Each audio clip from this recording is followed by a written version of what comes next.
Hey, welcome back, ladies and gentlemen, to the 311 Griffin YouTube channel. We're doing another missile test. This one's just slightly different than the last one.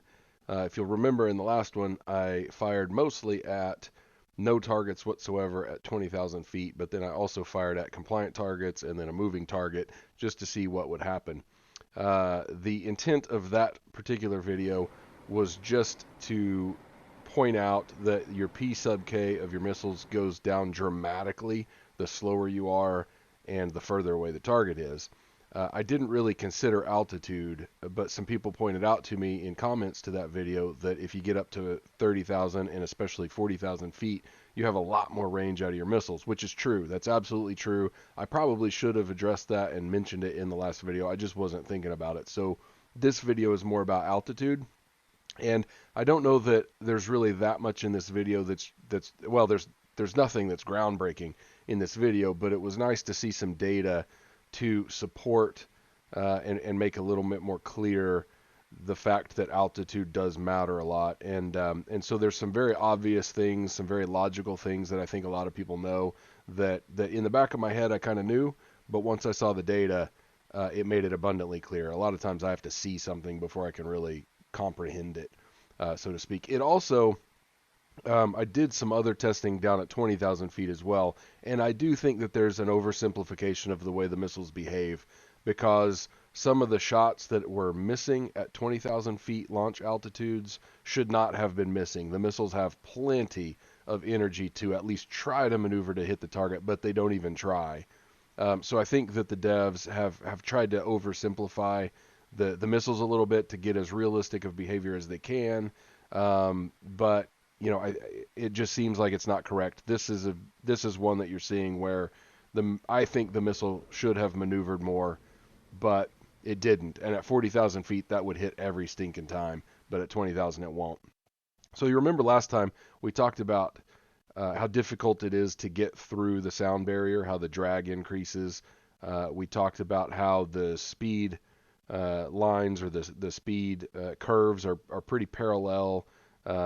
You do get speed and range advantages if you're going faster, but it's not quite what I expected at least. So we talked about that all in the last video. This is the data from this video, and what you'll see is we've got launch platform data on the right. I'm sorry, the left. We've got true airspeed in knots. We have the Mach value. We have the launch altitude from the HUD. Then we have the missile maximum velocity in knots, the altitude at maximum velocity, the maximum altitude, then the delta altitude, which I probably should have called loft. That's the difference between the maximum altitude and the launch altitude. Okay, and then you've got velocity at altitude max, and then you've got velocity at impact, altitude at impact, and the range from the HUD when the missile was launched. One thing I want to make sure that everyone is clear on is that those yellow highlighted rows, those were 20,000 foot launches. Those both missed, so there isn't an impact. So I just took the velocity at about 20,000 feet right before it passed through 20,000 feet again, because the target was at about 20,000 feet. So this is roughly the velocity that we would have had at impact if we would have had an impact. So we will talk about what this data and the data from the last video kind of shows here in a little bit. I don't really have enough data points to make really hard conclusions on this. I've only done about 20 different tests, and some of them I haven't even collected that much data on. So I would need more data points to really start digging into this data or what's going on. But I think we can start seeing trends pretty easily without doing too many more tests. So now there are 6 different clips. I've sped them up 200%. These are more for proofs, just to show that that data did come from DCS, and they're actually things that I did in DCS. If you want to skip to the end where we'll talk about it some more, it should be at about 9 minutes and 12 seconds in the video, something like that, where I go into kind of what the data means to me. I'm not going to talk through all of these. I'll just skip to the end and catch you guys back when these clips are done showing.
Okay, so these are the things that I learned or that I had reinforced through this testing and the previous testing. So one of those is that my formatting was not very consistent, and I apologize for that. I'm usually pretty OCD when it comes to formatting charts and lists and things like that. I didn't do a good job on this one, but so at 20,000 feet, every zero point zero 0.05 Mach increase in launch speed averaged about 24 knots extra max missile speed, which isn't a lot, but it helps. Every little bit helps.